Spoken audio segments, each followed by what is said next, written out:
Welcome back दोस्तों, आप सभी का एक बार स्वागत है इस पूरे वन शॉट के अंदर जो कि सब्जेक्ट में लेकर आया हूँ मेज़रमेंट एंड मेट्रोलॉजी, जिसका हम यूनिट नंबर 1, ठीक है, यूनिट नंबर 1 BME 701 का पूरा वन शॉट लेने वाले हैं। जो सब्जेक्ट आपको पता चल गया होगा, बेसिकली ये पूरा का पूरा वीडियो है हमारा बेस्ड होने वाला है AKTU सब्जेक्ट सीरीज़ के ऊपर, जो कि मेजरमेंट एंड मेट्रोलॉजी है। ठीक है, इसका पूरा का पूरा सिलेबस यूनिट 1 का यहाँ पर कवर करने वाले हैं।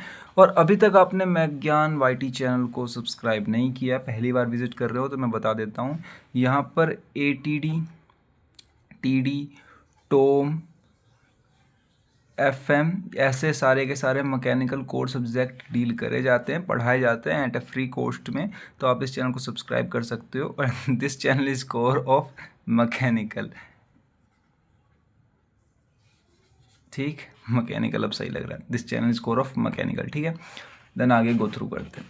तो ये पूरा का पूरा वन शॉट होने वाला, तो जल्दी जल्दी इसका सिलेबस एक बार आउटकम देख लेते हैं। बेसिकली आप चाहो तो जाके ये ऑफिशियल वेबसाइट पे इस बार का रिलेटेड सिलेबस जो है ना, उसको जाके चेकआउट भी कर सकते हो, तो यही मिलने वाला है आप लोगों को।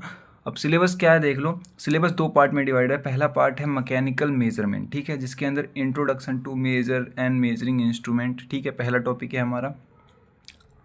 General concept, generalize management system and elements, unit and standard, तीसरा टॉपिक है हमारा मेजरिंग इंस्ट्रूमेंट, जिसके अंदर sensitivity, stability, range, accuracy, precautions, dynamic response, repetition and एक तो और आते हैं जो मैंने ऐड कर दिए हैं पढ़ाते समय अपने टाइम पे, वैसे वो भी इंपॉर्टेंट होते हैं। सोर्स ऑफ एरर, यानी एरर का पूरा काला चिट्ठा, एरर कितने टाइप के होते हैं, कितने मेथड होते हैं एक्सप्रेस करने के, रैंडम एरर हो गया, स्टैटिस्टिकल एनालिसिस हो गई, सिस्टमेटिक एरर भी होता है, and then correction, calibration, dimension and tolerance. ठीक है, तो ये 3 टॉपिक आपके अलग से, ठीक है। टॉलरेंस, ज्योमेट्रिकल टॉलरेंस और डायमेंशनल टॉलरेंस, ये दोनों की दोनों टॉलरेंस होती हैं। एंड देन दूसरा जो इसका पार्ट आता है यूनिट 1 के अंदर, दैट सेकंड पार्ट ये है कि sensor and transducers, type of sensors, types of transducers and their characteristics, इन दोनों की कैरेक्टरिस्टिक्स, एडवांटेज, डिसएडवांटेज क्या क्या हैं वो होते हैं इसके अंदर। तो यही 2 पार्ट, और मैं क्या क्या कवर करने वाला हूँ तो आप एक बार ओवरव्यू ले सकते हो। मैं यहाँ पे कुछ बता नहीं रहा हूँ कौन कितने मार्क्स का, जब टॉपिक कवर करता रहूँगा तो आपको बता दूंगा कौन कौन से टॉपिक कितने कितने मार्क्स में आएंगे। वैसे यूनिट 1 इंपॉर्टेंट है पूरी मेट्रोलॉजी की, तो आप सारे ही पढ़ लेना। देखो ये सारे टॉपिक मैं कवर करूँगा इसके अंदर, आप ओवरव्यू ले सकते हो ऊपर से। और बहुत से टॉपिक है मैंने बाद में ऐड किए हैं, चार्ट पहले बन गई थी, तो वो लेक्चर के लास्ट में देखने को मिलेंगे आपको। और बहुत सारे टॉपिक्स है, ठीक है, जो इस लिस्ट में नहीं भी लिखे पड़े। देन शुरू करते हैं सबसे पहले, ठीक है। सबसे पहला जो है हमारा डेट इज़ मेट्रोलॉजी, ठीक, की सब्जेक्ट का नाम है मेजरमेंट एंड मेट्रोलॉजी। तो मेरा मानना है कि सबसे पहले आपको पता चल जाना चाहिए कि व्हाट इज़ मेट्रोलॉजी, ठीक है। मेट्रोलॉजी आप जान लोगे तो फिर जानना चाहिए आपको मेजरमेंट। उल्टा करते हैं, पहले मेजरमेंट जानते हैं और किताबों में, फिर मेट्रोलॉजी, बट यहाँ पे मेरे हिसाब से आपको ऐसे चलना चाहिए।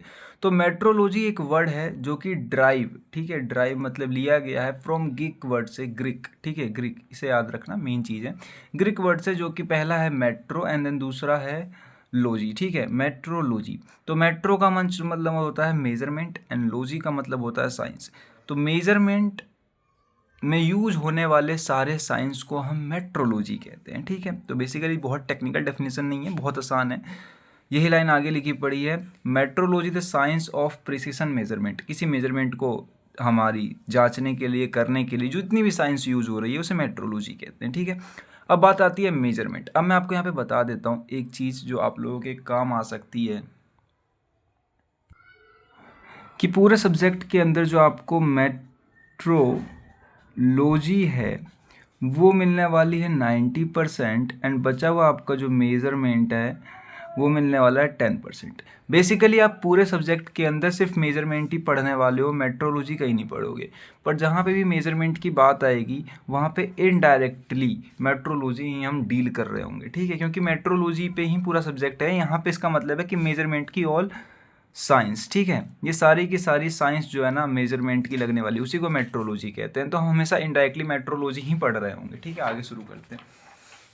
आगे शुरू क्या करना है, आप लोग देखो कि जो इंट्रोडक्शन टू मेजरमेंट है हमारा छोटा टॉपिक है, कि इंट्रोडक्शन टू मेजरमेंट में आप एक लाइन में भी डिफाइन कर सकते हो कि comparison with standard measurement instruments, ठीक है, कि स्टैंडर्ड मेजर जो स्टैंडर्ड है हमारे उनसे मेजरमेंट इंस्ट्रूमेंट का कंपेयर करा देना। तो देखो, measurement is define as the process of numerical evolution of a dynamic और अ प्रोसेस ऑफ कंपैरिजन। देखो, मेजरमेंट ऐसा होता है कि आपने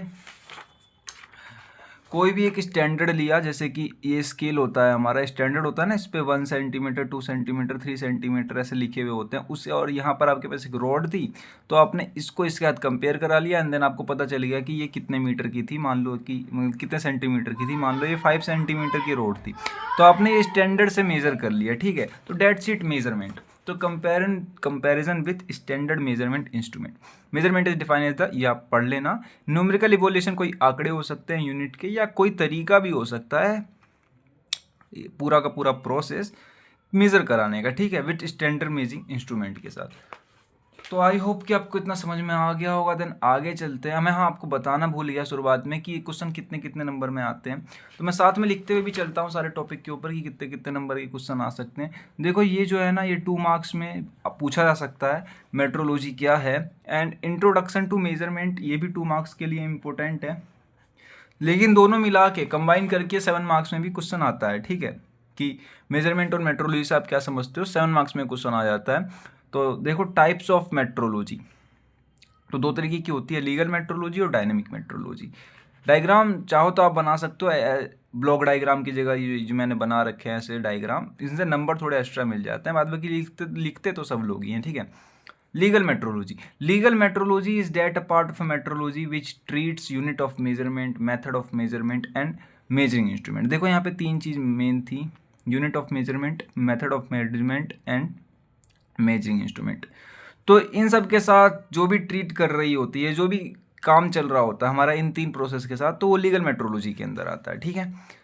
मेथड ऑफ मेजरमेंट की मेथड कितने सारे हैं मेजरमेंट करने के, यूनिट्स ऑफ मेजरमेंट जैसे पानी को हम लीटर में नापते हैं, लिक्विड को, है ना, एंड सिमिलरली सॉलिड को किलो में नापते हैं, तो ये सारे मेथड के यूजमेंट है। टेम्परेचर को डिग्री में टेम्परेचर को डिग्री में नापते हैं, हाँ सही कहा था।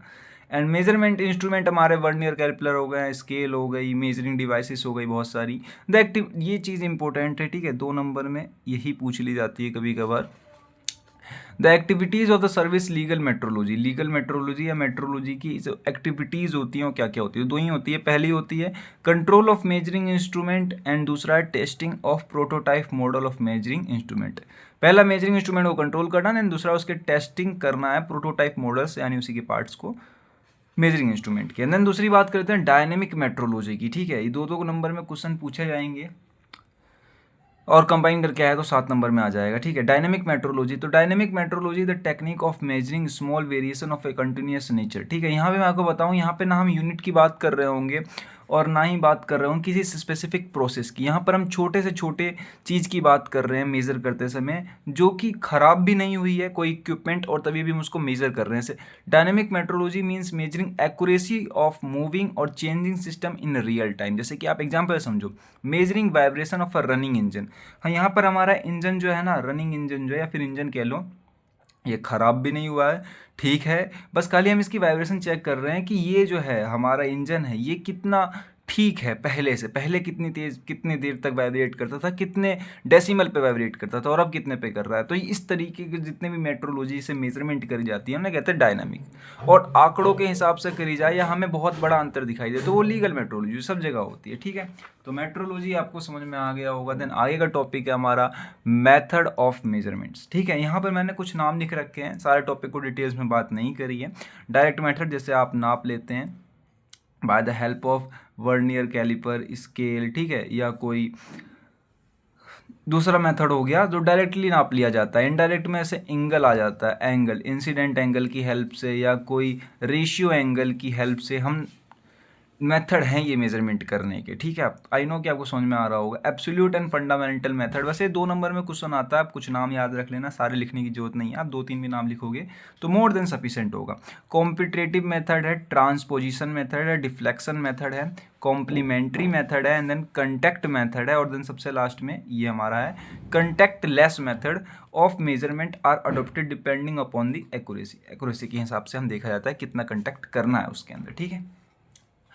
तो ये मेथड ऑफ मेजरमेंट्स हो गए। देन आगे चलते हैं हम जर्नलाइज मेजरमेंट सिस्टम। देखो अब तक आपको जो दो टॉपिक मैंने पढ़ाए हैं, मेजरमेंट और मेट्रोलॉजी, अगर वो कंबाइन करके आई तो 7 मार्क्स में आएगी, नहीं तो अकेले अकेले 2-2 मार्क्स के लिए इंपॉर्टेंट है। बट ये क्वेश्चन जो है ये अकेले 7 मार्क्स में आ सकता है, बेसिकली 2 मार्क्स में भी आ सकता है, ठीक है। तो 7 मार्क्स वाले क्वेश्चन 2 मार्क्स में आ सकते हैं, पर 2 वाले 7 में नहीं आ सकते।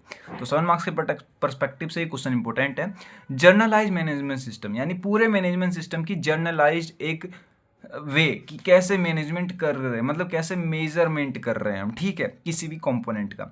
तो a measuring system exist to provide information about the physical value of a some variable being measured. मतलब बेसिकली हमें यहाँ पे ये बताया गया है कि मेजरिंग सिस्टम जो है वो प्रोवाइड करा रहा होता है इन्फॉर्मेशन जो हम किसी चीज़ को मेज़र कर रहे होते हैं, ठीक है, बीइंग मेजर्ड।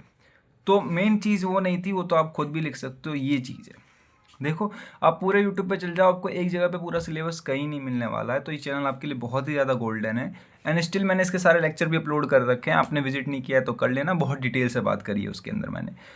तो ये ब्लॉक डायग्राम है आपको जो बहुत हेल्पफुल होगा पेपर के पर्सपेक्टिव से। देखो ये जर्नलाइज मैनेजमेंट सिस्टम का एक ब्लॉक डायग्राम है, ठीक है, जैसे सारे मेजरमेंट इसी पे वर्क कर रहे होते हैं। देखो सबसे पहले लगा होता है सेंसर, फिर वेरिएबल कन्वर्जन एलिमेंट, इसे ट्रांसड्यूसर भी कहते हैं कुछ जगहों पर, फिर सिग्नल प्रोसेसिंग, फिर दोबारा सिग्नल प्रोसेसिंग, फिर सिग्नल प्रेजेंटेशन और रिकॉर्डिंग, सबसे लास्ट में ही लगे। ऐसे ऐसे कंपोनेंट्स लगे होते हैं। सबसे पहले हम क्या करते हैं कि मेज़र करते हैं वेरिएबल को, या तो लाइट की फॉर्म में करते हैं, पार्टिकल्स की फॉर्म में करते हैं, हम किसी भी फॉर्म में मेज़र कर रहे होते हैं। सेंसिंग एलिमेंट उनको मेज़र करते हैं, उनको ट्रांसड्यूसर चेंज कर देता है, ठीक है, इसे ट्रांसड्यूसर भी कहते हैं या वेरिएबल कन्वर्जिंग एलिमेंट भी कहते हैं। तो उनको कन्वर्ट कर दिया जाता है सिग्नल प्रोसेसिंग द्वारा बहुत हाई फ्रीक्वेंसी में, जिससे वो बड़ी दूर तक ट्रैवल कर लेते हैं। ये सिंपल दिख रहा है आपको, एक वेरी लॉन्ग डिस्टेंस का है, बड़ी दूर तक वो मैसेज ट्रैवल कर कर आता है। देन उसको दोबारा डिकोड कर लिया जाता है, यहाँ पे इनकोड करते हैं, यहाँ पे डिकोड कर लेते हैं, एंड सिमिलरली हमें आउटपुट मिल जाता है। जैसे फ़ोन भी आप ले सकते हो कि आपने किसी को टेक्स्ट मैसेज भेजा, तो वो टेक्स्ट मैसेज इलेक्ट्रिकल फॉर्म में कन्वर्ट हुआ, एंड देन वायरलेस फॉर्म से बड़ी दूर तक गया, दोबारा इलेक्ट्रिकल में कन्वर्ट हो गया, आपको डिस्प्ले आउटपुट शो हो गया, ठीक है। तो ये हमारा ब्लॉक डायग्राम है। आई होप कि आपको समझ में आ गया होगा। 7 मार्क्स में आ सकता है, और आपको इसके अंदर कुछ नहीं लिखना है, आप पूरी वर्किंग समझा सकते हो। सेंसर क्या होता है, ट्रांसड्यूसर क्या होता है, सिग्नल प्रोसेसिंग कैसे कैसे हो रही है, कहाँ कहाँ पर, यहाँ पर कहाँ कहाँ पर हमारे क्या क्या सामान कैसे कैसे यूज़ कर रहे हैं। आप एक कंपोनेंट को डिटेल में बता सकते हो। 7 मार्क्स में इनफ मटेरियल है, बस डायग्राम याद रखना, ठीक है। देन आगे चलते हैं। आगे देखो, आगे जाने से पहले ये आपको चार्ट है, ठीक है, ये एक चार्ट है, ये चार्ट इंपॉर्टेंट है। वैसे तो 1 या 2 नंबर में कभी कभार ऐसे ही रैंडमली पूछ लिया जाता है, बट ध्यान रखना इधर लिखे हुए हैं सबकी स्टैंडर्ड यूनिट और यहाँ पे फिजिकल क्वांटिटी। अगर आपको एक कम लग रही है तो आप इंटरनेट पे जाके कुछ और जो नामी ग्रामी है उनको चेक कर लेना, कई बार 2-2 नंबर में पूछ ली जाती है। मैटर की मोल होती है, करंट की एम्पियर, टेम्परेचर की डिग्री, टाइम को सेकंड में नापा जाता है, मास को किलोग्राम में, एंड लेंथ को मीटर में मेज़र करा जाता है। तो ये मेजरिंग यूनिट्स है हमारी, एंड सिमिलरली ये जो है हमारी फिजिकल क्वांटिटी है। कुछ और भी आप चेक कर लोगे तो आपके लिए अच्छा रहेगा। बेसिकली कभी कभार पूछ लिया जाता है 2 नंबर में ही। अब देन बात करते हैं स्टैंडर्ड की। जैसे कि आपको तो ऊपर दिखाई दे रहा था, ये स्टैंडर्ड यूनिट है, और स्टैंडर्ड जो टॉपिक है हमारा ये 2 मार्क्स के लिए देखो इम्पोर्टेंट है। खाली डेफिनेशन आती है तो कि व्हाट इज स्टैंडर्ड, और स्टैंडर्ड अगर ब्रॉडली आया, बड़े में आया, तो ये 7 मार्क्स तभी हिट कर देता है, क्योंकि इसके टाइप्स भी होते हैं, ठीक है। तो स्टैंडर्ड प्लस कैलिब्रेशन, कैलिब्रेशन हम थोड़ी देर बाद पढ़ेंगे क्योंकि यूनिट में थोड़ी देर बाद है, तो ये दोनों टॉपिक भी कंबाइन होकर आ जाते हैं। तो स्टैंडर्ड क्या होता है? स्टैंडर्ड मतलब एक ऐसा यूनिट कह लो या ऐसा कंपोनेंट कह लो, ठीक है, या मेजरिंग इंस्ट्रूमेंट कह लो, जिसके बिहेव पे आप दूसरे को क्या कर रहे हो, कंपैरिजन कर रहे हो, ठीक है। The term standard use to denote the universally accepted specification for device component. जैसे कोई एक डिवाइस कंपोनेंट था जिसको पूरे वर्ल्ड में एक्सेप्ट किया गया है कि ये सही है। जैसे 1 सेंटीमीटर में इतने होते हैं, मिलीमीटर होते हैं, ठीक है। तो वो एक स्पेसिफिकेशन है, पूरे यूनिवर्सली ने एक्सेप्ट कर रखा, आप कहीं भी जाओ उतना ही मिलेगा। या कोई प्रोसेस भी होता है इसमें कि इस प्रोसेस से इसको नापा जाएगा या मेज़र करा जाएगा, तो ये भी पूरे यूनिवर्सली एक्सेप्टेड होता है, ठीक है। विच इंश्योर करता है confidently and interchangeability through out a particular industry, किसी एक पर्टिकुलर इंडस्ट्री को, ठीक है।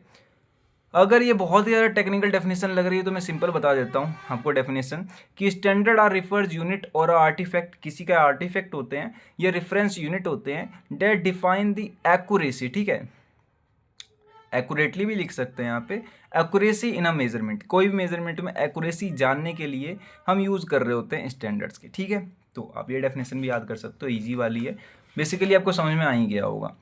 And then without standard measuring would vary from place to place and lose reliability, अगर स्टैंडर्ड नहीं होगा तो सारे देश अपने अलग अलग 1 मीटर सेंटीमीटर मान लेंगे, तो इसके कारण क्या होता है, लूज रिलायबिलिटी, मतलब कि एक जो स्टैंडर्ड होता है वो टूट जाती है, जिसके कारण फिर स्टैंडर्ड वर्ड का कोई मतलब नहीं रहेगा। टाइप्स ऑफ स्टैंडर्ड देखो, मैंने यहाँ पे नाम लिखे थे, सोचा था एग्जाम्पल लिख लूँगा, एग्जाम्पल मैंने लिखे नहीं, बट जो लेक्चर है उनके अंदर मैंने 2-3 एग्जाम्पल इसके और लिख दिए थे ताकि याद रहे। जैसे मैं इंटरनेशनल का लिख देता हूँ, ऐसे तो मेरे को 2-3 याद है, जैसे JIS जापान का है, एंड इंटरनेशनल स्टैंडर्ड है, सॉरी ये तो नेशनल स्टैंडर्ड में आना चाहिए था, ये जो एग्जांपल है नेशनल स्टैंडर्ड का है।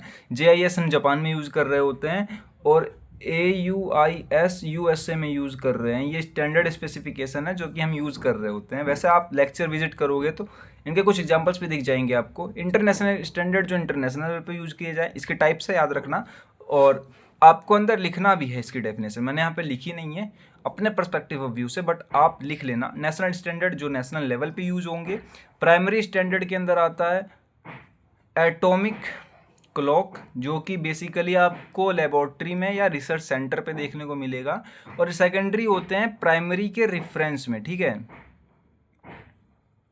रेफरेंस यूनिट्स होती है किसकी, इनकी प्राइमरी की रेफरेंस यूनिट होती है सेकेंडरी स्टैंडर्ड, ठीक है। एंड देन लास्ट में वर्किंग स्टैंडर्ड आता है, इसके अंदर आता है किलोग्राम, लीटर, जो आप डेली यूज वर्क करते हो, जो भी डेली आप यूनिट जानते हो, सारे टेम्परेचर सब वर्किंग स्टैंडर्ड के अंदर आते हैं, ठीक है।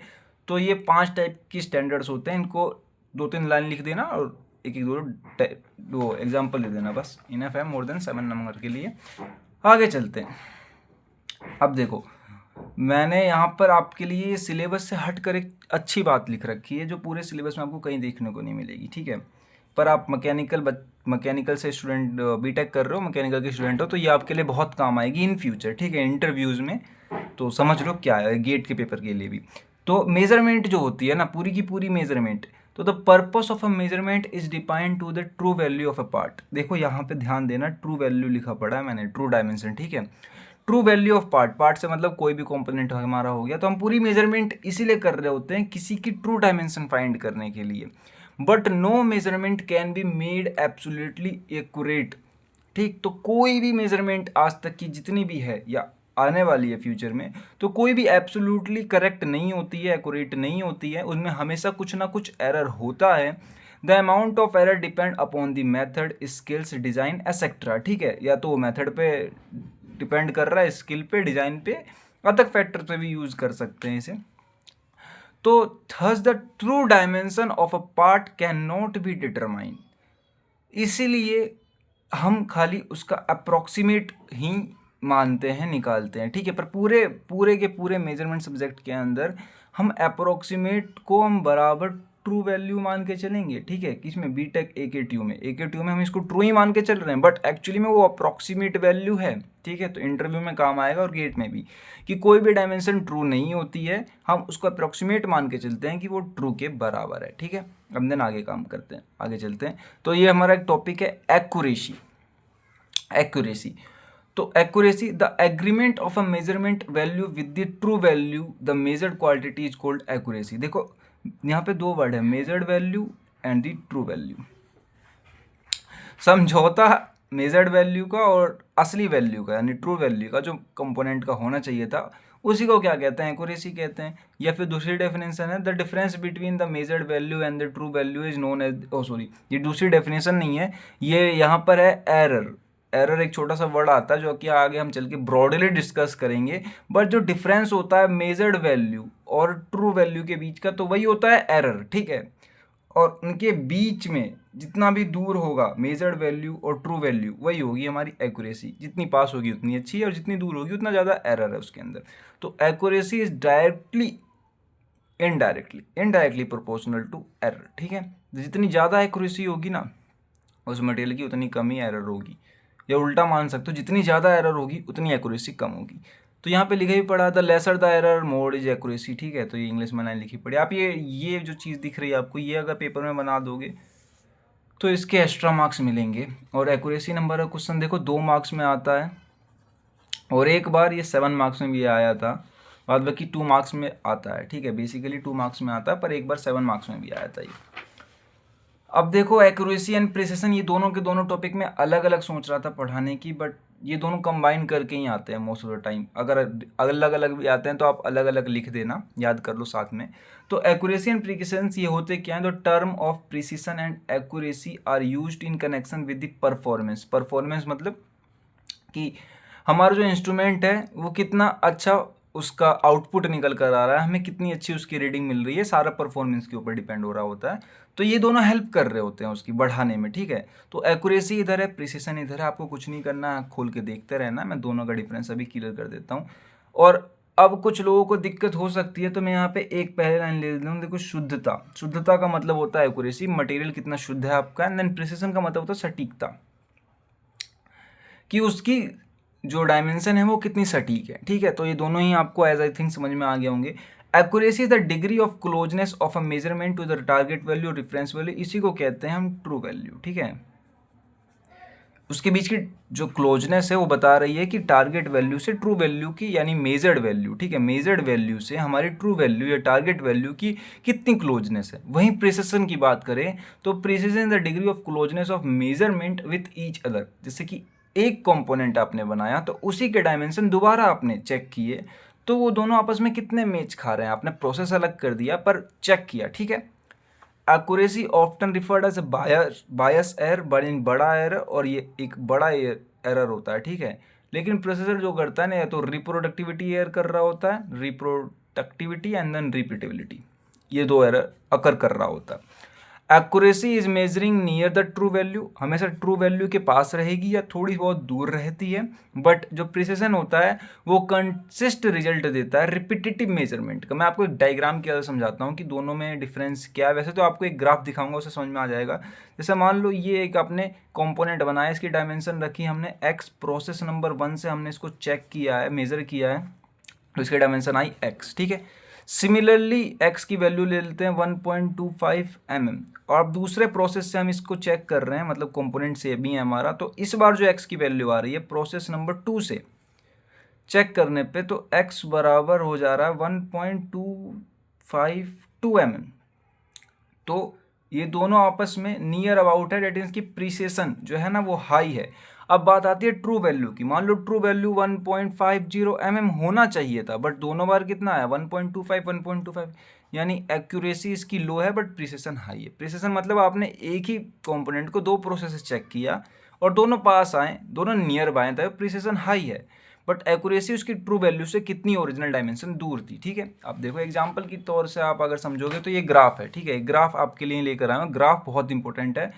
कुछ भी नहीं करोगे 7 मार्क्स में सिर्फ ये ग्राफ भी बना दोगे, या 2 मार्क्स में, क्योंकि 7 मार्क्स में कई बार एक्यूरेसी आती है, तो आपको पूरे नंबर मिल जाएंगे खाली ग्राफ के नाम पे। इसमें आपको देख के बताना है क्या हाई है। देखो प्रिसिशन हमारी यहाँ से यहाँ तक हमने नापी, ये वैल्यू है, एंड देन ये प्रोबेबिलिटी डेंसिटी है। एक्यूरेसी की जो ट्रू वैल्यू ये थी, और ये देन ये मेजर्ड वैल्यू, ठीक है। ये जो है हमारी ये मेजर्ड वैल्यू है। एक्यूरेसी यहाँ से लेके यहाँ तक। देन प्रिसिशन देखो कि बार बार प्रिसिशन बिल्कुल सही आ रहा है, यानी कि आप बार बार मटेरियल नाप रहे हो, यहीं से यहीं तक आ रहा है, डेट मीन्स प्रिसिशन इसका हाई है। बट एक्यूरेसी ट्रू वैल्यू ये है और ये मेजर्ड वैल्यू, यानी इतना डिफरेंस है, यानी एक्यूरेसी लो है। तो इस डायग्राम में क्या है कि high precision and low accuracy, तो ये ढंग से रखना। अब देखो 7 मार्क्स के लिए मैं शुरू कर रहा हूँ, ठीक है। अब एक्यूरेसी अगर 7 मार्क्स में आती है तो इन टर्म्स को देख लो, रटना मत, बस खाली याद रहेंगे आपको।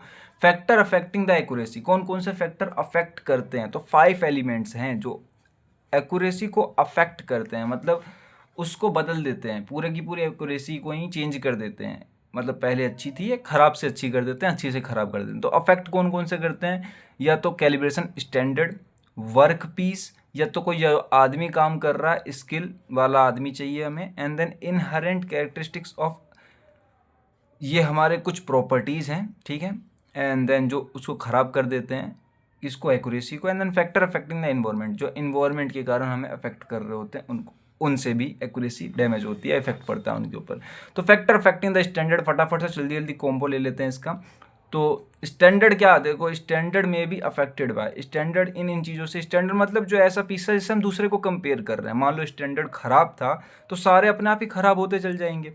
तो यही बात थी स्टैंडर्ड, इसलिए सबसे पहले स्टैंडर्ड सही होना चाहिए। Coefficient of thermal expansion standard का, कैलिब्रेटर इंटरवल यानी उसके अंदर की जितनी वो होती है इंटरवल वो ठीक होनी चाहिए। स्टेबिलिटी विद टाइम, टाइम के साथ स्टेबल होना चाहिए, यानी आज वो ऐसा वर्क कर रहा है तो महीनों बाद भी वैसा ही वर्क करना चाहिए। ठीक, इलास्टिक प्रॉपर्टीज़ उसके अंदर होती है जो उसको अफेक्ट कर देती है। एंड देन ज्योमेट्रिकल कैपेबिलिटी, उसके अंदर की जो डिज़ाइंस होती हैं वो। तो ये नाम बस खाली आपको पढ़ना है, अगर अंदर के याद भी नहीं रहते तो बाहर के तो याद रख ही लेना। Factor affecting the work piece, work piece को कौन कौन से फैक्टर अफेक्ट कर रहे होते हैं। क्लीननेस, सफाई नहीं हुई, मान के चलो वर्क पीस पे रस्ट लगा हुआ था, जंग लगा हुआ था और हमने उसकी डायमेंशन नाप ली, देन बाद में जंग हटाया तो पता चला इसकी डायमेंशन जो थी वो तो कम रह गई। तो क्लीनिंग होनी चाहिए अच्छे से, सरफेस फिनिश्ड भी होना चाहिए। कुछ बहुत ही ज़्यादा जो इम्पोर्टेंट और सरफेस फिनिश्ड मटेरियल होते हैं उनकी सुपर फिनिश्ड करी जाती है सरफेस को, ताकि पॉइंट मैक्रोन का भी अंतर ना आए। तो उन पे बहुत ज़्यादा डिफरेंस होता है कि क्लीनिंग्स और सरफेस फिनिश नहीं होता। सरफेस डिफेक्ट्स नहीं होने चाहिए, बहुत सारे सरफेस डिफेक्ट्स होते हैं, आई होप कि आपको पता होंगे, और नहीं पता तो कोई बात नहीं, यहाँ पे तो उतनी ज़रूरत नहीं है। बट एमपी नाम का एक सब्जेक्ट है, मैन्युफैक्चरिंग प्रोसेस, उसमें सरफेस डिफेक्ट्स बहुत इंपॉर्टेंट रोल खेलता है। हिडन ज्योमेट्री, उसके अंदर की क्या क्या ज्योमेट्री है, एक थर्मल इक्वलाइजेशन, यानी कि पूरा मटेरियल आपका इधर भी देखो टेम्परेचर ए है और इधर भी टेम्परेचर ए है, यानी पूरे में टेम्परेचर बराबर होना चाहिए टेम्परेचर देने पे, ठीक है। तो थर्मल इक्वलाइजेशन होना चाहिए, नहीं होता है तो वर्क पीस बेकार माना जाता है। Factor affecting by inherent characteristics of instrument, देखो स्केल एरर होता है, इफेक्ट ऑफ फ्रिक्शन, फ्रिक्शन के कारण भी, जीरो ड्रिफ्ट एरर है। कैलिब्रेशन, मतलब ये कैलिब्रेशन टॉपिक जो है ना आपका, ये इंपॉर्टेंट है, ये हम आगे कवर करेंगे, सिलेबस में है अपने। एंड देन मैकेनिकल पार्ट्स की अलग अलग इक्विपमेंट सारे सही होने चाहिए। आगे चलते हैं। तो फैक्टर अफेक्टिंग पर्सन, कोई एक ऐसा आदमी होना चाहिए जिसको पता हो ability to select measuring instrument, की मेजरिंग इंस्ट्रूमेंट के लिए कौन सा स्टैंडर्ड पे कौन सी इंस्ट्रूमेंट लगाई जाए या कौन सा प्रोसेस लगाया जाए, ठीक है। तो एक पढ़ा लिखा आदमी और तजुर्बेदार आदमी ये काम करे तो एक्यूरेसी और अच्छी होती है। फैक्टर अफेक्टिंग इन्वायरमेंट, इन्वायरमेंट से देखो कौन कौन से फैक्टर अफेक्ट कर रहे होते हैं। टेम्परेचर, ह्यूमिडिटी का मतलब होता है नमीता, नमीता मतलब हवा में कितनी, एयर में, ठीक है, एयर में कितनी नमीता थी, कितनी पानी की मात्रा थी, तो वो भी इफेक्ट करती है। क्लीन सराउंडिंग, आसपास का जो सराउंडिंग जहाँ पर हम काम कर रहे हैं वो साफ़ सुथरा होना चाहिए। डेट मीन्स कि पुराना, अभी थोड़ी देर पहले हमने मेजर किया, बहुत सारा कट कुट पड़ा हुआ है, उसके सामान सब पड़े हुए हैं आसपास, पूरा बेकार इन्वायरमेंट है, एंड दूसरा मेजर कर रहे हैं तो उससे डिफेक्ट्स आ सकते हैं, ठीक है, उसकी एक्यूरेसी पे इम्पैक्ट पड़ सकता है। हीटिंग एलिमेंट कुछ होते हैं, कुछ सनलाइट एंड पीपल, पीपल मतलब वही इन्वायरमेंट के अंदर सारे से कुछ आ जाता है जो भी आपके दिमाग में आ रहा है। इसको याद करने का एक मेथड है, देखो एक वर्ड है SWIPE, स्वाइप, ठीक है। अगर आप स्वाइप याद रख लोगे तो सारे पांचों एलिमेंट याद हो जाएंगे आपको। देखो अभी इस डायग्राम को देखो आप, स्वाइप, तो स्वाइप के अंदर S से स्टैंडर्ड, W से वर्क पीस, I से इंस्ट्रूमेंट, P से पर्सन एंड E से इन्वायरमेंट। आप इसके अंदर factor affecting by standard, instrument, person, environment and work piece, आप इन सब के अंदर डिटेल में लिख सकते हो, बस खाली आपको स्वाइप याद रखना है, ठीक है। और आपको अब तक वीडियो अच्छी लग रही है तो एक लाइक कर देना, बहुत मेहनत लगती है वीडियो बनाने में। तो देन आगे चलते हैं। नेक्स्ट टॉपिक इज हमारा सेंसिटिविटी। ये सेंसिविटी नहीं है, सेंसिटिविटी है। सेंसिटिविटी के हिंदी में कहते हैं संवेदनशीलता। संवेदनशीलता डेट मीन्स कि थोड़ा सा भी अगर आपकी कंपोनेंट के अंदर डिफेक्ट आ रहा है रेट पॉइंट में भी, तो वो फटाक से बता देगा आपकी कि इस जो मेजरिंग इंस्ट्रूमेंट है कि इस कंपोनेंट के अंदर डिफेक्ट आने शुरू हो गए हैं, ठीक है। तो एम्प्लीफिकेशन का भी नाम इसी का नाम है एम्प्लीफिकेशन एंड गियरिंग रेशियो। इस नाम से भी कई बार पेपर में पूछ लिया जाता है, तो ध्यान रखना, गियरिंग रेशियो और एम्प्लीफिकेशन इसी का नाम है।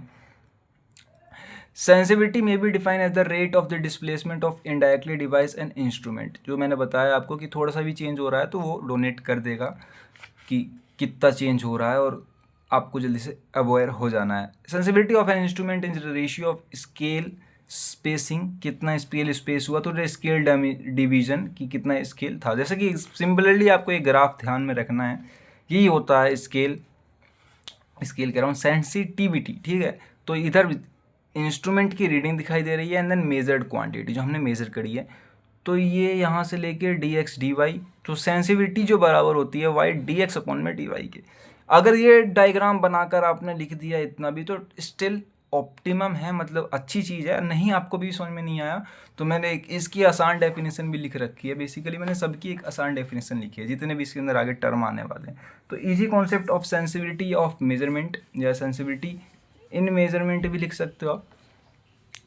तो sensitivity in measurement is a measured of a change of instrument output, कि इंस्ट्रूमेंट की आउटपुट चेंज हो रही है, that occur when the quantity being measured input, जब हम इनपुट मेजर कर रहे हैं तो आउटपुट चेंज हो रही है, change bye a given output जो हमें मिल रही है, ठीक है। तो SOM का मतलब है यहाँ पे सेंसिटिविटी ऑफ मेजरमेंट, यहाँ पे SIM लिख देते हैं। Sensitivity in measurement scale deflection value of measured production deflection, आप ये भी बता सकते हो, ये भी वही चीज़ है, या पुराने वाले भी बता सकते हो, जो भी आपको सही लगे पेपर में आप लिख सकते हो। 2 नंबर में क्वेश्चन आता है। देन ये जो रीडेबिलिटी है ये भी 2 नंबर में आता है और सेंसिटिविटी भी 2 नंबर में आता है। तो जो रीडेबिलिटी है, readability first the case which the reading of readability मतलब ये होता है, मैं आपको हिंदी में बता देता हूँ, हिंदी में छोड़ो, वैसे हिंदी में होता है स्पष्टता। मैं हिंदी में ज़्यादा फोकस नहीं कर रहा हूँ क्योंकि पेपर में हिंदी में लिखना नहीं, मैं आपको हिंदी डेफिनेशन बता दे रहा हूँ कि कोई एक मेजरिंग इंस्ट्रूमेंट है, ठीक है, उसकी कितनी रीडेबिलिटी है, मतलब वो कितना पॉइंट में आपको एक्यूरेट वैल्यू दे सकता है। जैसे स्मॉलेस्ट चेंज भी हो रहा है, ऐसे 0.0004 यहाँ पे चेंज आया है mm में मान लो या किसी और डायमेंशन में मान लो, तो आपको पता चल जाए रीडेबिलिटी, मतलब चेंज ना भी हो, मतलब आप रीड कर रहे हो उसको, तो आपको इतने पॉइंट के बाद भी ज़्यादा डिजिट तक नंबर दिखने चाहिए। तो the smallest change in measured value can be instrument scale और डिस्प्ले एज सो क्लियरली, हमें साफ साफ दिखना चाहिए। हाई ड्यूरेबिलिटी मतलब होता है कि आसानी से एक्यूरेसी पहचान लेना और आसानी से रिजल्ट भी देख लेना। एग्जाम्पल के लिए डिजिटल कैपिलर ले सकते हो जो 0.01 mm तक शो करता है, और नॉर्मल जो कैपिलर होता है वर्नियर कैपिलर वो 0.02 mm तक शो करता है, उसकी लीस्ट काउंट 0.02 mm होती है। बट डिजिटल कैपिलर की जो लीस्ट काउंट होती है वो होती है 0.001 mm तक, ठीक है। ये मेन ध्यान रखने वाली बात थी। तो एज आई थिंक सो कि आपको रीडेबिलिटी समझ में आ गई होगी। अब बात आती है रिप्रोड्यूसिबिलिटी, ठीक है, इनके नाम थोड़े से अलग है। यह रिप्रोडक्टिबिलिटी नहीं है, ये रिप्रोड्यूसिबिलिटी है, ठीक है। तो ध्यान देना, पेपर में थोड़ा सा नाम चेंज होगा, डेफिनेशन चेंज करनी पड़ेगी आपको। तो रिप्रोड्यूसिबिलिटी मैंने पिछली बार जब लेक्चर बनाए थे ना इसके, तो मैंने भी इसको रिप्रोडक्टिविटी पढ़ दिया था, बट रिप्रोडक्टिविटी अलग चीज़ है, रिप्रोड्यूसिबिलिटी अलग है। तो नाम ध्यान रखना, मैं दोबारा से हाईलाइट कर दे रहा हूँ। Is the consist pattern of a variation is measuring that a closeness of agreement between the result of measurement the same quantity with new. देखो डेफिनेशन तो आपको एज इट इज लिखनी ही पड़ेगी, बट मैं आपको बता देता हूँ होता क्या। रिप्रोड्यूसिबिलिटी का मतलब ये है कि आपने कोई एक मेज़र किया किसी इंस्ट्रूमेंट का, ठीक है, जैसे मान लो कोई एक पैटर्न था, उसका आपने मेज़र कर लिया, ठीक है, मेज़र कर लिया। मेज़र करने के बाद अब बाय डिफरेंट ऑब्जर्वर, किसी दूसरे आदमी के द्वारा, किसी दूसरे मेथड से, किसी डिफरेंट इंस्ट्रूमेंट से, या किसी डिफरेंट कंडीशन, लोकेशन और टाइम एक्सेट्रा सब कुछ अलग अलग करके आपने उसको दोबारा मेजर किया, ठीक है, या दोबारा बनाया, आपने उसको दोबारा बनाया, मेजर नहीं किया, दोबारा बनाया, तो सेम डायमेंशन आनी चाहिए दोनों की। तो डैट इज रिप्रोड्यूसिबिलिटी, यानी वो मटेरियल जो था मेजरिंग इंस्ट्रूमेंट था उसको दोबारा रिप्रोड्यूस करा जा सकता है, ठीक है। मतलब आसान था बनाना और सेम भी बनेगा। जैसे कि ये डायग्राम है, पेपर में बना दोगे, पूरे नंबर है, 2 नंबर में क्वेश्चन आता है, मैं लिख भी देता हूँ। 2 मार्क्स में मैंने देखा, अगर कंबाइन करके आएंगे ना 4-5 जितने आप फैक्टर पढ़ रहे हो, इसके इंस्ट्रूमेंट पढ़ रहे हो, तो ये सब 7 मार्क्स में आते हैं, कंबाइन करके 2-4 आ जाते हैं एक साथ, और कंबाइन करके 7 मार्क्स में। देखो जैसे कि ये हमारा ये एक ग्राफ है, जब हमने कोई एक इंस्ट्रूमेंट बनाया था या कंपोनेंट बनाया था, तो ये दूसरा ग्राफ है, उसी का ग्राफ है ये, ठीक है। मतलब ऑपरेटर ए से बनाया तो ऐसा बना, ऑपरेटर बी से बनाया तो ऐसा बना, दोनों ग्राफ सेम बनाना, ध्यान रखना सेम बनाना, गलती मत करना। देखो पेंसिल से बना लेना फिर पेन चला लेना उसके ऊपर, या प्रैक्टिस कर लेना, दोनों ग्राफ सेम दिखने चाहिए। इसको बार बार चेक किया, प्रिसिशन कर लिया इसका, इसको बार बार चेक किया, इसका भी प्रिसिशन कर लिया, दोनों ग्राफ सेम थे, डेट मीन्स ये जो कंपोनेंट है हमारा, इसको रिप्रोड्यूसिबिलिटी कह सकते हैं, ठीक है। आगे चलते हैं, आगे आता है हमारा स्टेबिलिटी। स्टेबिलिटी का मतलब होता है कि आपका मटेरियल कितना स्टेबल है, ठीक है, रुकने वाला है, कि कितने दिन तक आप उसका यूज़ कर सकते हैं बिना बेकार हुए, ठीक है। तो स्टेबिलिटी जैसे 2 मार्क्स में ये भी आता है, कंबाइन होकर आया तो 7 मार्क्स में आएगा। Stability is the ability of a measuring instrument to maintain its accuracy, कि उसकी एक्यूरेसी और प्रिसिजन को कितने over a long period time, बहुत दिनों तक, विदाउट सिग्निफिकेंट ड्रिफ्ट और चेंज इन रिजल्ट, कोई रिजल्ट में चेंज नहीं है। सिग्निफिकेंट ड्रिफ्ट का मतलब होता है कि अचानक से बदलाव या सिग्निफिकेंट लेवल पे बदलाव, तो ये सब में कोई चेंज नहीं आ रहा है, बिल्कुल एकदम कांस्टेंट चल रहा है, तो that is stability. In short एक डेफिनेशन और लिखी है, आप ये वाली भी याद रख सकते हो, दोनों में बराबर नंबर ही मिलने वाले हैं अगर 2 नंबर में आता है तो। Consistency of a measurement performance over time, वो कंस्टेंट रहेगी मेजरमेंट की परफॉर्मेंस ओवर टाइम, तो ये स्टेबिलिटी होती है। एग्जाम्पल के लिए अ डिजिटल वेइंग मशीन, ठीक है, WMC भी कहते हैं इसको, digital weighing machine, so the some same 1 kg reading every 1 month for same standard weight, किसी एक स्टैंडर्ड वेट कोई कंपोनेंट होगा उसकी 1 kg रीडिंग दिखा रहा है, कौन, डिजिटल वेइंग मशीन, तो ये ठीक है। लेकिन कभी 1 kg से ज़्यादा हो जाए या कम हो जाए तो वो मशीन जो है ना उसकी स्टेबिलिटी टूटने लगी, खराब हो, दिस शोज गुड स्टेबिलिटी, ठीक है। अब देखो इसका डायग्राम है, अब देखो इस डायग्राम में मेरे से थोड़ी मिस्टेक हो गई थी कि ये जब ग्राफ प्लॉट किया था मैंने तो ये वाला थोड़ा ज़्यादा ऊपर हो गया, अगर आप देखोगे ना तो थोड़ा सा ज़्यादा ऊपर हो गया, तो ध्यान रखना कि दोनों सेम ही रहे, ठीक है। तो देखो ये टाइमलाइन 1 पे यही कंपोनेंट इतना ग्राफ था इसका, टाइमलाइन 2 पे भी सेम ग्राफ था, और दोनों को एक ही ऑपरेटर ने बना रखा है, बेसिकली एक ही एलिमेंट है, तो डेट इज स्टेबिलिटी। देन आगे चलते हैं, आगे हमारा टॉपिक है रेंज। रेंज में बता देता हूँ, कोई भी एक मेजरिंग इंस्ट्रूमेंट कितना हाई लेवल तक मेज़र कर सकता है एक्यूरेटली, यही होता है रेंज। क्षमता बोलो, रेंज का मतलब हिंदी में तो मेरे को ध्यान नहीं आ रहा है, बट आप लोग चेक कर लेना, ठीक है। तो range the minimum to maximum value of a quantity that a measuring instrument can measure accurately, कितना हाई और कितना लो। दूसरी डेफिनेशन भी है, range the span between the lowest and highest measurable value of an instrument. जो भी आपको सही लगे आप देख लेना, 2 नंबर में आता है, ये कंबाइन होकर आया तो 7 मार्क्स में आएगा। एग्जाम्पल है अ थर्मोमीटर मार्केट फ्रॉम, जो हम मार्केट से लाते हैं, वैसे यहाँ पे मार्केट नहीं मार्क्ड होना चाहिए था, a thermometer market from 10 to 10 degree sir, लेकिन मेजरिंग रेंज उसकी 120 डिग्री सी होती है, ठीक है, इसके ऊपर मेजर नहीं कर सकता, मैक्स होती है उसकी ये। एंड देन ये देखो ये 2 नंबर का टर्म है डायनामिक रिस्पॉन्स, बट बेसिकली है इंपॉर्टेंट, ठीक है, 2 मार्क्स में ये भी आता है, तो इस पर ही फोकस कर लेते हैं थोड़ा, है क्या ये, कुछ खास नहीं है। तो dynamic response is the behaviour of measuring instrument when it's make a time varying quantity that is input keeps changing with time. मैं आपको एक डायग्राम की हेल्प समझाता हूँ कि डायनेमिक रिस्पॉन्स है क्या। वैसे मैंने लेक्चर में बहुत अच्छा डायग्राम दिया था इसका, यहाँ पर आप समझो कि आपका ये आउटपुट है, ठीक है, और ये क्या है, इनपुट किसी भी एक मशीन का।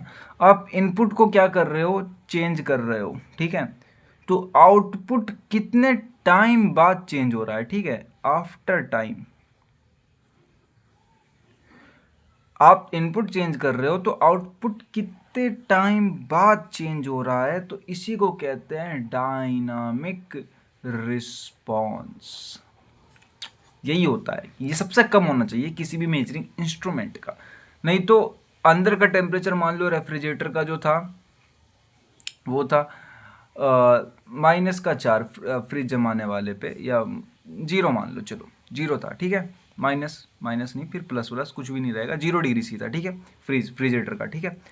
बट जो हमें आउटपुट जो शो हो रहा था वहाँ पर हमें दिख रहा था कि अभी है 2 डिग्री है, तो हम क्या कर रहे हैं उसको और कम करते जा रहे हैं, जबकि अंदर हो चुका है वो 0 डिग्री, पर हम बाहर से उसको और कम करते जा रहे हैं क्योंकि बाहर तो अभी 2 डिग्री शो हो रहा है। तो अगर डायनेमिक रिस्पांस कम होगा तो बहुत डैमेज हो सकती है, तो that's it dynamic response 2 number में पूछ लिया जाता है। तो पहली डेफिनेशन छोड़ दो, पहली डेफिनेशन अगर समझ में नहीं आ रही है दूसरी वाले देख लो। How well an instrument reacts to rapidly change input, input change हो रहा है तो उसमें कितनी जल्दी रिएक्ट कर रहा है हमारा instrument, that's it dynamic response. And it show how quickly and accurately the instrument follows the दो चेंजेस, और कितनी जल्दी वो दिखा सकता है। जैसे ऑक्सिलोस्कोप जो होता है वो ट्रैकिंग करता है फास्ट चार्जिंग की चेंजिंग की वोल्टेज सिग्नल को, ठीक है, कि वोल्टेज सिग्नल कितनी जल्दी चेंज हो रहे हैं, शोज इट्स डायनेमिक रिस्पॉन्स, और दिखाता है हमारी उसकी डायनेमिक रिस्पॉन्स। ठीक है, तो dynamic response as I think so आपको समझ में आ गया होगा। देन अब देखो ये टॉपिक है, ये topic very very very important है। फर्स्ट ईयर में भी ये टॉपिक पूछ लिया जाता है, तो शायद फोर्थ ईयर में ना पूछा जाए, बट कंबाइन करके आया तो 7 मार्क्स में भी आ सकता है टॉपिक कैलिब्रेशन। ठीक है, ऐसे तो 2 मार्क्स के लिए इंपॉर्टेंट है, बट कंबाइन करके आया डायनेमिक रिस्पॉन्स के साथ तो 7 मार्क्स तक छू जाएगा इजीली। तो कैलिब्रेशन समझो, कैलिब्रेशन क्या होता है, कैलिब्रेशन की मीनिंग समझो, फिर मैं एक डायग्राम समझाता हूँ। Calibration is the process of comparing a measuring instrument with a standard of higher accuracy to determine correct its error. Basically हम कैलिब्रेशन करते हैं एरर को फाइंड करने के लिए। ठीक है, उसके स्टैंडर्ड से किसी मेजरमेंट को कंपेयर करा के। पर्पस क्या होता है, to ensure the instrument give with result with in required accuracy and reliability, अच्छे से चेक करना, बस यही प्रोसेस होता है। स्टेप क्या क्या होते हैं, तो सेलेक्ट स्टैंडर्ड, किसी एक स्टैंडर्ड को सेलेक्ट करना, जो स्लिप गेज हो सकता है, मास्टर माइक्रोमीटर होता है, उस एक्यूरेसी सर्टिफाइड, जो उसकी एक्यूरेसी जो क्या हो, सर्टिफाइड हो, मतलब ठीक हो। मैं इसलिए बता रहा हूँ, आपको याद नहीं करना है इसमें कुछ भी, बस समझ में आ जाए। टेक्निकली डेफिनेशन नहीं है, आपने मन से ही बना के लिख सकते हो, बस थोड़ी इंग्लिश अच्छी होनी चाहिए। इंग्लिश अच्छी नहीं है तो इंग्लिश अच्छी कर लो, क्योंकि आगे बहुत यूज़ होने वाली है इंग्लिश की। Compare the reading of the instrument, दूसरे नंबर पे हम कंपेयर करेंगे और रीडिंग लेंगे इंस्ट्रूमेंट की, वर्नियर कैलिपर की हेल्प से, माइक्रोमीटर की हेल्प से, और standard at a different points, अलग अलग पॉइंट्स पे भी ले लेते हैं हम। उसके अंदर लास्ट में रिकॉर्ड डेविएशंस, इंस्ट्रूमेंट एरर, हम देख लेंगे कि कौन कौन से उसके अंदर अकर कर रहे हैं। इंपॉर्टेंट क्या है, इंपॉर्टेंस इसमें क्या है कि ensure traceability to international standard. जैसे इंटरनेशनल स्टैंडर्ड क्या कौन कौन से होते हैं, ISO, NIST जो होता है, ये इनके नाम भी है कि कहाँ कहाँ यूज़, किस किस सामानों के लिए यूज़ करा जाता है। अगर आप वाला लेक्चर देखोगे तो वो कंफर्म हो जाएगा। Minimise measuring error in production, की प्रोडक्शन में बहुत कम हो, मिनिमाइज कर देता है एरर को, इसलिए इंपॉर्टेंस है इसका। Help in quantity ensure that wrong measurement tit, जैसा वो है कि आपको अगर एक्स्ट्रा भरना हो इसके अंदर तो भर सकते हो, बाद बाकी जितना ऊपर का कंटेंट था वही नपता। एग्जाम्पल याद कर लेना, क्योंकि एग्जाम्पल इंपॉर्टेंट होता है। If a micrometer is suppose to read इतने mm with a slip gauge block but show इतना mm, ठीक है, जो स्लिप गेज था वो स्लो, उसने इतना शो किया, और सपोज रीड करना था उसको इतना, देन इतना mm का हमें एरर देखने को मिला। देखो समझो अब कैसे, ये हमारा स्टैंडर्ड था जो सर्टिफाइड था, हमने इससे एक वर्क पीस नापा, तो देखो ये तो इतना ही था स्टैंडर्ड के बराबर लेवल का, जितना ऊपर ये बच गया हमारा, ये सारा का सारा एरर है। ठीक है, यही होता है बस कैलिब्राइजेशन प्रोसेस, कि हम मेजर कर रहे हैं एक दूसरे को। ठीक है, स्टैंडर्ड है इतना, इतने डायमीटर का, इसका रेडियस ले लो R, इसको दूसरे से नाप रहे हैं, तो ये पूरा का पूरा वर्क पीस जिसका रेडियस था कैपिटल R, तो हम स्टैंडर्ड नाप रहे हैं, तो स्टैंडर्ड का तो स्मॉल R है। जितना ये फालतू का बार दिख रहा है आपको, ये ऐसा भी कह सकते हो कि बड़ा R माइनस छोटा R, तो जितने भी वैल्यू आ रही है, मान लो Y आ गई, तो ये फालतू डायमीटर था, तो इतना रिमूव करना पड़ेगा, तो अब जाके ये इसके बराबर होगा। तो हम ये क्या कर रहे हैं, मेजरिंग या कंपेयरिंग भी कह सकते हैं। तो डेट्स इट, कैलिब्राइजेशन 2 नंबर के लिए और 7 मार्क्स के लिए बहुत इंपॉर्टेंट क्वेश्चन था वो। ठीक है, बिल्कुल ध्यान रखना है, इंपॉर्टेंट है, मिस मत करना। अब देखो यहाँ से आपकी शुरू होती है, क्या शुरू होती है, एरर, एरर्स। ये इंपॉर्टेंट क्वेश्चन है 7 मार्क्स के लिए। ठीक है, दोबारा कह दे रहा हूँ, एरर्स अकेले आता है उठ के पूरा 7 मार्क्स में। वैसे भी लेक्चर ज़्यादा बड़ा नहीं करूँगा मैं, बस आप ध्यान देते रहो, जो बहुत कम टॉपिक बचे हैं। तो एरर क्या होता है, it is never possible to measure the true value of a dimension, there is always some error. देखो ये वो लाइन है, मैंने यहाँ पे हाईलाइट दोबारा से कर दी है ताकि आपको ध्यान में रहे कि ऐसा पॉसिबल ही नहीं है कि कोई भी मेजर करी हुई वैल्यू में एरर नहीं होगा, बट हम अप्रोक्सीमेट मानते हैं और उसको 0 मान लेते हैं। ये वाइवा में बहुत इंपॉर्टेंट क्वेश्चन है और गेट में भी, बट पूरे मेजरमेंट में ये बात कहीं नहीं करी जाएगी। ठीक है, सब कुछ सही माना जाएगा, बट एक्चुअली में कोई भी चीज़ सही नहीं होती कभी भी। And the error is the management the difference between measured value to the true value. देखो मैंने पहले भी हाईलाइट कर रखा है, measured value to the true value, ठीक है, ऑफ मेजर डायमेंशन। एरर की एक बहुत ही टेक्निकल या इजी डेफिनेशन ये होती है, एरर बराबर measured value minus true value, ठीक है। ट्रू वैल्यू यहाँ लिख लेना, जगह नहीं थी तो मैंने नीचे लिख दिया था। एजेड value minus measured value minus true value, यही होता है एरर, ठीक है। मेजर्ड कितनी वैल्यू करी गई माइनस उसकी ओरिजिनल डायमेंशन कितनी थी। एरर को दो तरीके से एक्सप्रेस किया जाता है, पहला है एब्सोल्यूट एरर, दूसरा है रिलेटिव एरर। देखो एरर इंपॉर्टेंट है, साथ में ये दोनों नाम भी इंपॉर्टेंट है, मैंने मेंशन भी कर रखा है कि दोनों नाम दो नंबर में पूछ लिए जाते हैं अलग अलग, ठीक है। एब्सोल्यूट एरर क्या होता है, रिलेटिव एरर क्या होता है, ठीक है। एक्सप्रेस करने का तरीका होता है एरर को, एब्सोल्यूट और रिलेटिव। मैं आपको ब्रीफली समझाता हूँ दोनों क्या होता है, देखो इधर ध्यान देना। एब्सोल्यूट एरर क्या होता है कि direct difference between the measured the true value, मतलब जो डायरेक्ट एरर होता है आपको, जो अभी आपने अब तक देखते आ रहे हो, measured value minus true value, यानी कि डिवीजन फॉर्म में, डिवीजन कह रहा हूँ, डिफरेंस फॉर्म में एब्सोल्यूट एरर होता है। बट रिलेटिव जो एरर होता है या तो देखो फ्रैक्शन फॉर्म में होगा, परसेंटेज में होगा, नहीं तो रेशियो में होगा, तीनों एक ही चीज होती है। The ratio of the absolute error is trace true value usually express at the fractional. देखो रिलेटिव एरर बराबर ये क्या है, ए ई क्या है, तो देखो absolute error divide by true value, ठीक है, टीवी ट्रू वैल्यू। तो ये जो डायग्राम दिख रहा है आपको, मतलब ये जो ब्लॉक बना रखा है, और एक ये फॉर्मूले दो याद रख लेना, न्यूमेरिकल भी बन जाते हैं इनके ऊपर, एक दो या दो नंबर में कभी कभार आपको मेजर्ड वैल्यू दे देगा और ट्रू वैल्यू दे देगा दो नंबर के क्वेश्चन में, और कहेगा कि आपको एब्सोल्यूट एरर निकालनी है, तो आप सिमिलरली फॉर्मूले की हेल्प से निकाल सकते हो। और अगर पेपर में क्वेश्चन नहीं आते न्यूमेरिकल, थ्योरी आती है, तो भी ये फॉर्मूले लिख देना उनके अंदर, ठीक है। अब देन आगे चलते हैं types of error.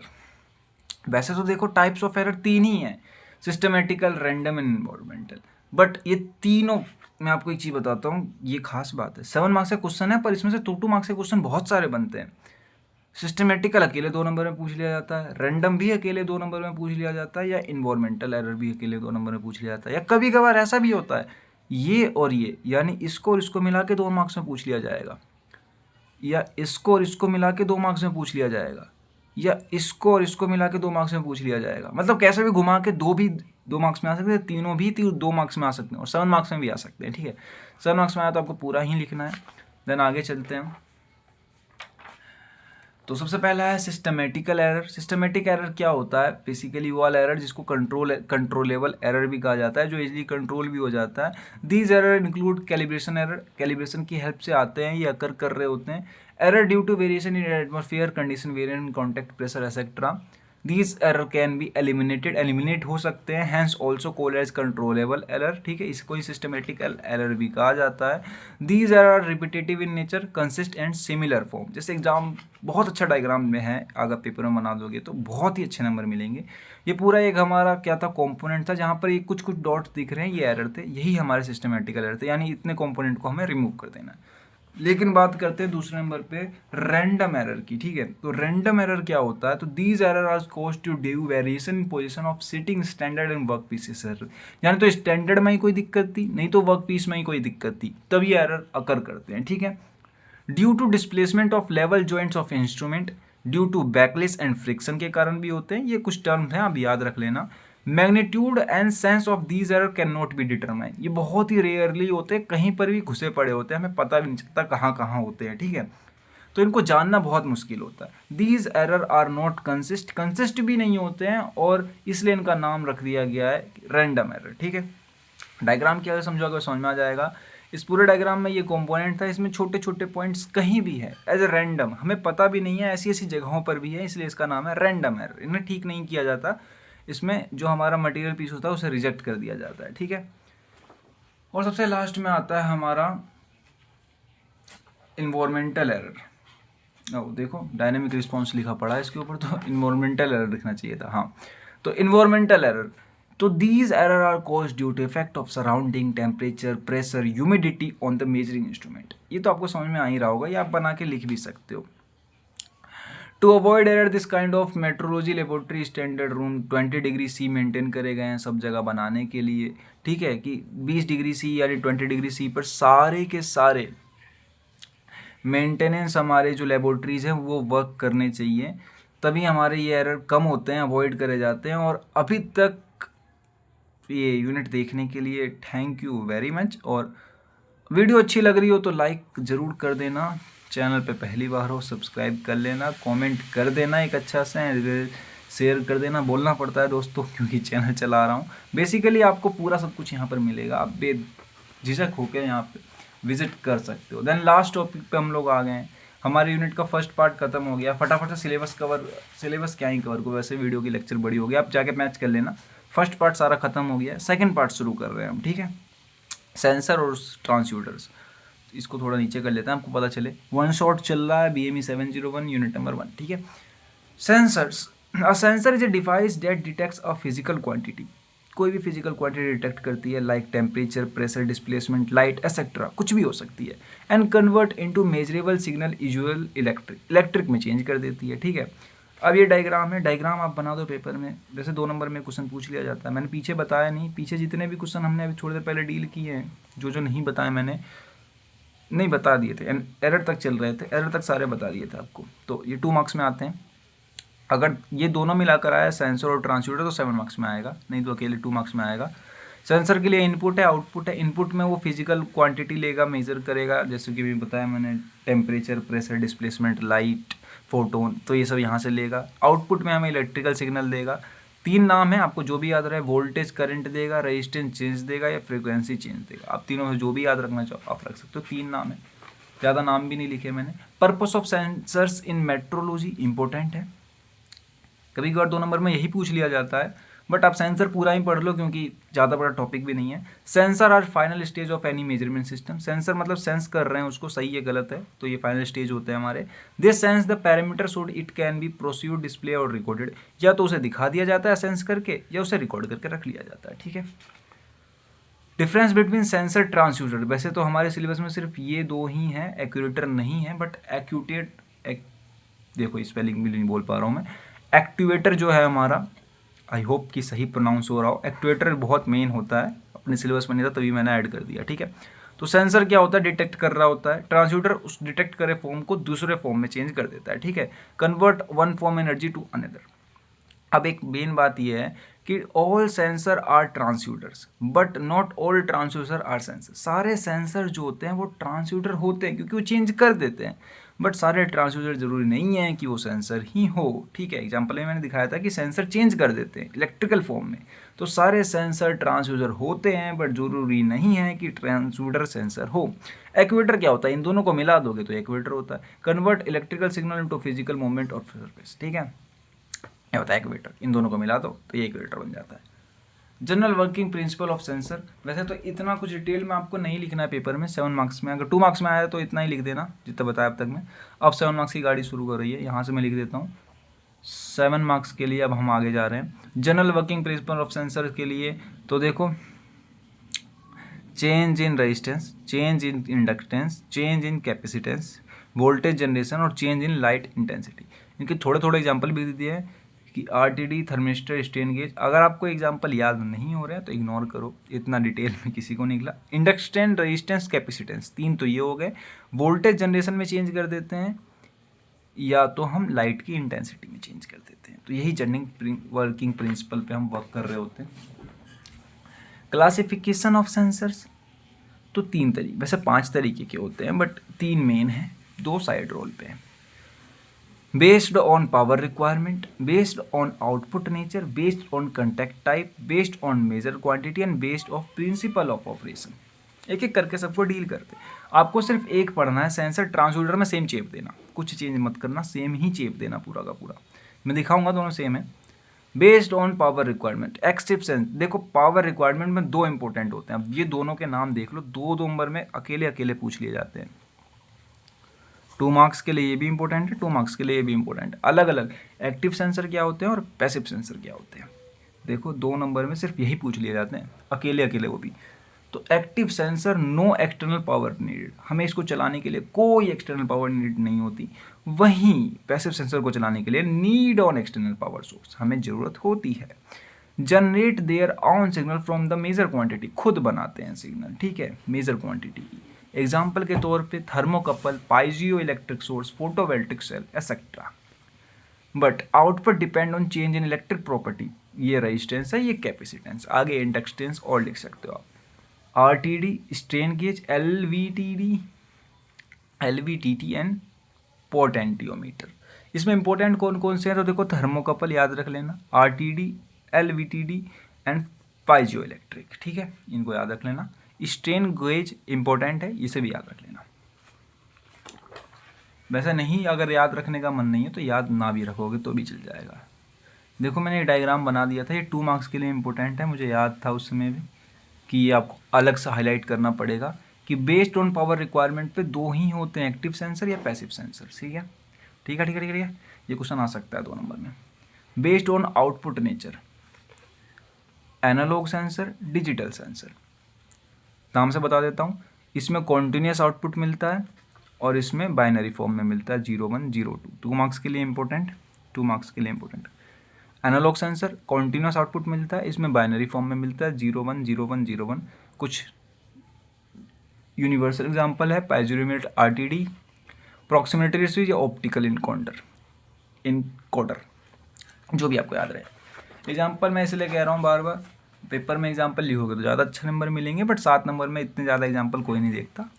Based on contact type की, कंटेक्ट टाइप क्या क्या है, तो कंटेक्ट सेंसर होते हैं, नॉन कंटेक्ट सेंसर होते हैं, need physical contact, not need physical contact, ठीक है, छोटे छोटे लिखे हैं, मैं ज़्यादा डीप में नहीं गया हूँ। Based on measure quantity, temperature sensor होता है, प्रेशर सेंसर होता है, डिस्प्लेसमेंट सेंसर होता है, वेलोसिटी सेंसर होता है, फोर्स सेंसर होता है। फोर्स भी दिखा देता हूँ, देख लो ऊपर से, ज़्यादा पढ़ने की जरूरत नहीं, बहुत ज़्यादा डिटेल में लिख दिया है मैंने। और फ्लो सेंसर होता है, आपको इतना ध्यान नहीं देना है, बट हाँ ये ध्यान देना, आप लिख भी सकते हो based on principal of operation, या तो रेजिस्टिव, कैपेसिटिव, इंडक्टिव, ऑप्टिकल या पाइजो इलेक्ट्रिक, आप ये लिख सकते हो। अब देखो मेट्रोलॉजी सब्जेक्ट के अंदर कुछ इंपॉर्टेंट सेंसर हैं जिनको मैंने लिख दिया है यहाँ पे, आप याद भी रख सकते हो। LVDT, linear variable differential transducer, measure displacement करता है, ये डिस्प्लेसमेंट मेजर करता है, ठीक है। RTD, resistance temperature detector, measure करता है टेम्परेचर विया रेजिस्टेंस चेंज, रेजिस्टर चेंज होने पे टेम्परेचर को डिटेक्ट करता है। थर्मोकपल मेजर करता है टेम्परेचर EMF जनरेशन करने पे, ठीक है। स्ट्रेन गेज मेजर करता है फोर्स या स्ट्रेन को रेजिस्टेंस चेंज होने पे। और ऑप्टिकल इनकोडर मेजर करता है एंगुलर पोजीशन वेलोसिटी चेंज होने पे, ठीक है। तो these are the important examples, आप पढ़ लेना। वैसे तो ज़्यादा कुछ है नहीं इसके अंदर। अब देखो ये डायग्राम आपको दिख रहा होगा, मैंने इसलिए बना दिया था क्योंकि इतना डिटेल में अब कोई नहीं पढ़ता पेपर में भी, तो आप ये डायग्राम भी बना दोगे तो भी काम चल जाएगा आपका। कि देखो इंपॉर्टेंट सेंसर कौन कौन से होते हैं, RTD, LVDT, strain gauge, thermocouple और ऑप्टिकल इनकाउंटर, ठीक है, यही होते हैं इंपॉर्टेंट सेंसर। अब सेंसर की कुछ कैरेक्टरिस्टिक्स होती है जो सिलेबस के अंदर हैं, ठीक है, सिलेबस के अंदर है। तो सेंसर की 2 कैरेक्टरिस्टिक होती है, स्टैटिक्स और डायनेमिक, 2 ही होती है बस। ज़्यादा डिटेल में इसमें भी बात नहीं करेंगे, ऊपर ऊपर से ले लेंगे। स्टैटिक्स के अंदर तो वही सारे आ जाते हैं अपने, accuracy, resolution, linearity, precision, sensitivity, hysteresis losses. जितने आपको पढ़ा दिए उतने लिख देना डिटेल में, चाहो तो, नहीं तो छोड़ देना, आपके ऊपर है। डायनेमिक कैरेक्टरिस्टिक्स में रिस्पॉन्स टाइम, वैसे ये डायनेमिक रिस्पॉन्स टाइम ही है कि time take to response to a change, dynamic response ही है ये भी। टाइम कांस्टेंट पहले भी उतना ही था, बाद में भी उतना, इसे स्टेबिलिटी भी कहते हैं कोड लैंग्वेज में। Fidelity, ability to reduce change accurately, या फिर इसे रिप्रोड्यूसिबिलिटी भी कहते हैं, यही होती है वो। And dynamic error, diffuse to time lag, difference between due to time lag. इसे आगे बात करते हैं एप्लीकेशन कहाँ कहाँ तो इंपॉर्टेंट है, 2 मार्क्स में पूछ लिया जाता है सेंसर के एप्लीकेशन। इंडस्ट्रियल ऑटोमेशन में, क्वालिटी इंस्पेक्शन में, रोबोटिक्स में, ऑटोमोबाइल में, as well as medical line में भी इसका यूज़ करा जाता है सेंसर। सेंसर तो आपको पता है कहाँ कहाँ यूज़ होते हैं, फ़ोन में भी यूज़ हो रहे होते हैं, आपने बहुत सारे सेंसर यूज़ भी किए होंगे अब तक में। अब देन बात कर लेते हैं ट्रांसड्यूसर्स की, ये भी इम्पोर्टेंट है 2 मार्क्स के लिए, लेकिन अगर दोनों कंबाइन होकर आए तो 7 मार्क्स में आएंगे, ठीक है, ये ध्यान रखना, 7 मार्क्स की तैयारी करके जाना। डेफिनेशन क्या मैं बता रहा हूँ, ट्रांसड्यूसर जो होते हैं ना, वो डिवाइस होते हैं जो वन फॉर्म से दूसरे फॉर्म, वन फॉर्म कह रहा हूँ मतलब एक फॉर्म से दूसरे फॉर्म में एनर्जी को चेंज कर देते हैं इन मेजरमेंट सिस्टम के अंदर, ठीक है। मेजरमेंट सिस्टम के अंदर कन्वर्ट फिजिकल क्वांटिटी जो मेजर करता है into electrical signal that can be measure, display और रिकॉर्डेड, जो रिकॉर्ड करेगा, ठीक है। एग्जाम्पल के तौर पर आप 2 याद रखो, थर्मोकपल एक एग्जाम्पल है ट्रांसड्यूसर का, as well as microphone. Microphone आपने देखा होगा कि साउंड वेव से कन्वर्ट करके इलेक्ट्रिकल सिग्नल में कन्वर्ट कर देता है, और ये हीट एनर्जी को इलेक्ट्रिकल वोल्टेज में। वर्किंग प्रिंसिपल कुछ नहीं है, सेम है। मैंने कहा था आपको एक ध्यान रखना है, दूसरा अपने आप चल जाएगा। Resistance change, capacitance change, induction change, voltage generation and optical variation है यहाँ पे। उसमें क्या लिखा हुआ था, उसमें क्या लिखा हुआ था, इनकोडर। आप इनकोडर भी लिख सकते हैं, ठीक है। सेम चीज़ है, आप एक को पढ़ो दूसरा अपना समझ में आता है। देखो अब ये देखो, ये डायग्राम है। डायग्राम इंपॉर्टेंट है, 2 मार्क्स में बनाने दोगे तो पूरे नंबर मिलेंगे, 7 मार्क्स में बनाओगे तो भी अच्छे खासे नंबर मिल जाएंगे। इनपुट था, फिजिकल सिग्नल गया, सेंसर एलिमेंट ने सेंस किया, ट्रांसड्यूसर ने चेंज कर दिया, आउटपुट हमें मिल गया। इलेक्ट्रिकल फॉर्म में मिला, फोर्स डिस्प्लेसमेंट के फॉर्म में मिला, तो आउटपुट हमें मिल गया, ठीक है। ऊपर वाला डायग्राम पसंद नहीं आया, ठीक है कोई बात नहीं, नीचे वाला देख लेते हैं। सेम डायग्राम, जोन सा आपको सही लगे वो सा बना देना। इनपुट लिया, सेंसर एलिमेंट ने चेंज कर दिया, और सिग्नल कंडीशनिंग एलिमेंट है, सेंसर ने सेंस किया, इसने चेंज कर दिया, यही पूरा बेसिक ट्रांसड्यूसर होता है, और हमें आउटपुट मिल गया। इनपुट यही मिला, आउटपुट यही मिला। जोन सा डायग्राम आपको सही लगे बना देना। मैंने आपके लिए दोनों ही डायग्राम लेकर आया था। Component function of transducers, sensing करना, कन्वर्जन करना, सिग्नल कंडीशनिंग करना, ठीक है। ये एम्प्लीफिकेशन में यूज़ आता है। अगर आपने general concept, general management system पढ़ा होगा, जनरल मेजरमेंट सिस्टम, हाँ, तो उसके अंदर था एम्प्लीफिकेशन कर रहे थे हम, फ्रीक्वेंसी का बढ़ा के बड़ी दूर तक लेके जा रहे थे, देन वापस लेकर आ रहे थे। क्लासिफिकेशन ऑफ ए ट्रांसड्यूसर, देखो क्लासिफिकेशन में कुछ नहीं है, एक्टिव ट्रांसड्यूसर, पैसिव ट्रांसड्यूसर। आपको पता है एक्टिव कौन से होते हैं, जिनको नीड नहीं होती, पैसिव वो होते हैं जिनको नीड होती है एक्सटर्नल सोर्स की, एक्सटर्नल पावर की requirement, based on power requirement. Analogue वो होते हैं जिनकी आउटपुट कंटिन्यूस होती है, डिजिटल वो होते हैं जिनकी आउटपुट बाइनरी फॉर्म में होती है। Temperature, pressure, displacement, force, flow, ये सारे आपको मैंने बताए थे। मेजर ऑफ, ये मैंने शॉर्ट फॉर्म में लिख दिया क्योंकि सबके अंदर वही लिखना था, खाली सेंसर की जगह पे ट्रांसड्यूसर नाम चेंज हो गया। एंड देन आगे चलते हैं। Important example of transducer, LVDT, strain goes, thermocouple. देखो दोनों नाम जिसमें सेम हो दोनों याद कर लें। थर्मोकपल दोनों जगह पे है, LVDT दोनों जगह है, स्ट्रेन गेज दोनों जगह है, और फोटो डायोड भी दोनों जगह है, ठीक है। ये वाला नया आया है कैपेसिटेटिव ट्रांसड्यूसर। तो ये 4 नाम भी आप याद रखोगे, दोनों में सेम एग्जाम्पल दोगे चल जाएगा। सेम कैरेक्टरिस्टिक्स है आपकी, तो एक बार पुराना वाला थोड़ा सा वीडियो पीछे करके देख लेना, या कहीं नोट किया होगा तो अच्छी बात है, और नोट नहीं किया तो टेलीग्राम से आप इस लेक्चर के नोट्स भी ले सकते हो। टेलीग्राम की चैनल में लिंक है, एज वेल एज वीडियो में भी लिंक है, और साथ ही साथ में टेलीग्राम का नाम यही है, मैक ज्ञान। आप सर्च कर लो टेलीग्राम पे जाके, अपना ही चैनल आने वाला है, क्योंकि इस नाम पे कुछ नहीं है टेलीग्राम पे।